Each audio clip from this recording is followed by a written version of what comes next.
Hello there everyone, welcome back to Press for Truth TV. Today is Tuesday, June the 26th, 2012, and it's quite amazing how fast time flies by. I just realized this morning that today is the 2-year anniversary of the G20 summit coming to Toronto. It was exactly 2 years ago today that a completely tyrannical police state descended upon the city of Toronto and completely violated the Bill of Rights, the Canadian Constitution, our basic fundamental freedoms and rights like the freedom of assembly, freedom of protest, freedom of speech, our rights that protect us against unreasonable search and seizure, were all obliterated on that weekend 2 years ago today.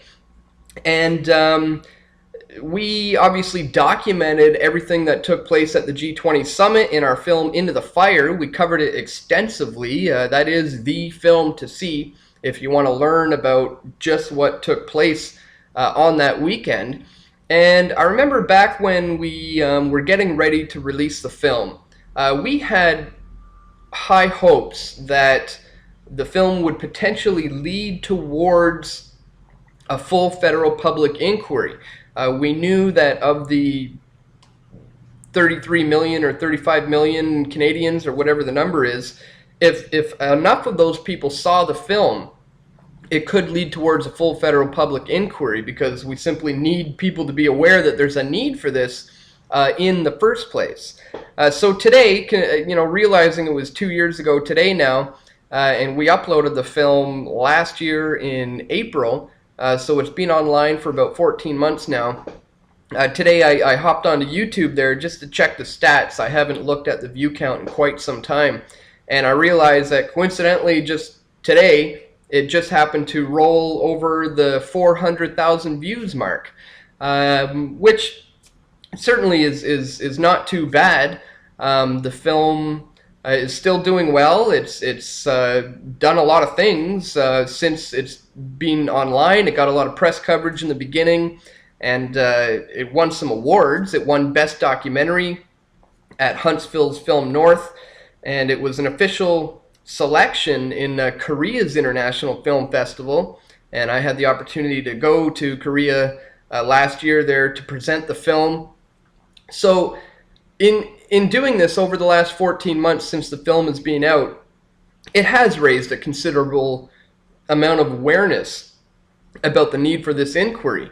But the thing that I think has ended up happening, which is a beautiful thing, is that a lot of people who have seen the film have since taken it upon themselves to get to the bottom of this matter on a grassroots kind of individual level, by launching complaints against the OIPRD, against the Toronto Police, launching the complaints with the OIPRD, and in some cases launching full-out lawsuits against these agencies that were involved. Here's an article that just came out today, in fact.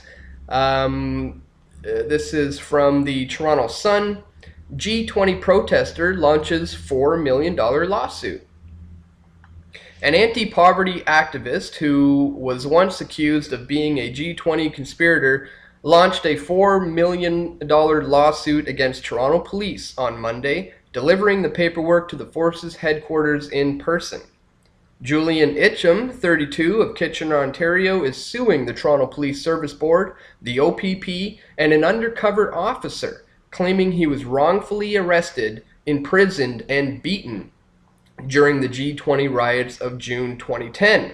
And lo and behold, yet again we have another undercover police officer being involved with this particular case, and this man who was arrested. And that's another thing that's been coming out in the months to follow this thing, is that there was a high-level amount of involvement by undercover police officers who infiltrated some of these groups, supposedly doing reconnaissance and just tracking the groups.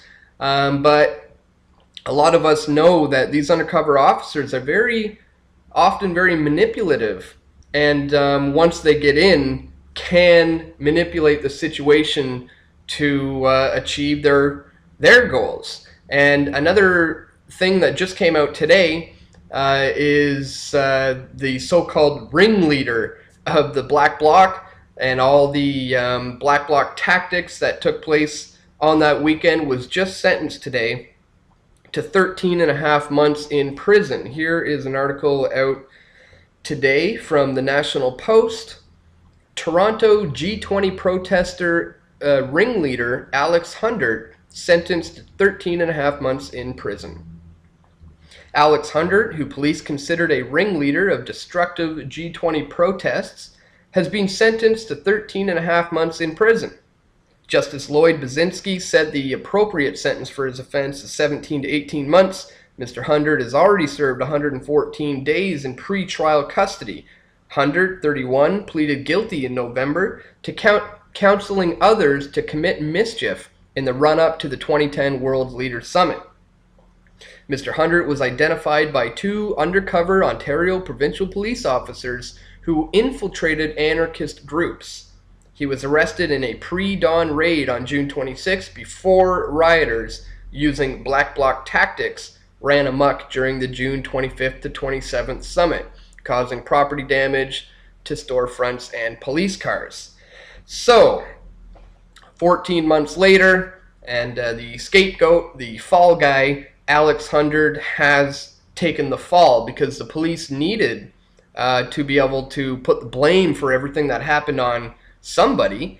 And lo and behold, Alex was arrested in a pre-dawn raid before anything happened at the G20. And as it now turns out, there was two undercover police officers that infiltrated his group. And, I personally think they had a hand in manipulating the situation to eventually achieve these, these goals of making Alex Hundert the scapegoat. So there still is a strong need for a full federal public inquiry to go up the line, the chain of command, to find out who exactly is responsible for the violation of our rights on that weekend.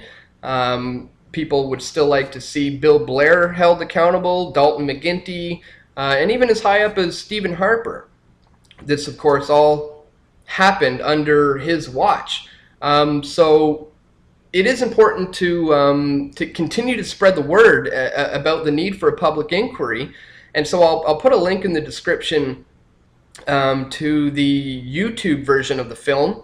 And for everybody who has shared it and spread it around on YouTube, thank you so much for helping to raise awareness about what happened there. And so you can spread that link around. Again, today is a good day to do that on the 2-year anniversary. And of course, you can also download it in the high quality section, burn it onto a DVD, make copies, make hundreds of copies if you like, and hand them out to people, to your friends and to family members and total strangers on the street, because raising enough awareness about this issue is absolutely key to being able to have a full federal public inquiry.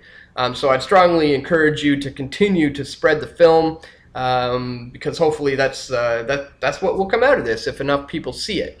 And I wanted to leave you today with, on a lighter note, with a kind of funny video, and I've been trying for the last few hours to embed the video into this particular editing software, and I'm just having a number of technical difficulties. It seemed like it was almost going to work for a sec there, but I can't figure out why it's not working. So unfortunately, I'm not going to be able to post the video today. But what I wanted to show you was a special feature from the DVD that we called the Odds and Ends Reel. And this is basically a collection of bloopers and outtakes, a number of funny things that happened to us while we were documenting the G20 summit. And so maybe I'll be able to show you that at a later date once I figure out the encoding issue that I'm having with embedding these videos into this editor. But in the meantime, it is on the DVD. If you don't have the DVD, I'll also put a link in the description to where you can get it. There are a number of other special features on the DVD, behind the scenes making of the soundtrack, just extended interviews and deleted scenes, and then of course what I found the funny odds and ends reel, which is a collection of bloopers and outtakes and funny things that happened to us during that weekend. But anyways, guys, just something I wanted to bring up today because, as I said, it's the 2-year anniversary today. This is something that we don't want to just, fade away from the public consciousness and from Canadians' memories about what happened. And so please continue to spread the word. Let's not lose hope in the idea that we could lead towards a full federal public inquiry. Once again, everybody who has spread the film up to this point, thank you very much. 400,000 views is certainly not too shabby, but with 35 million Canadians, there's still a bit of a ways to go. Anyways, guys, that's it for today. I want to thank you once again for joining me, and I'll see you all right back here tomorrow. Okay, take care.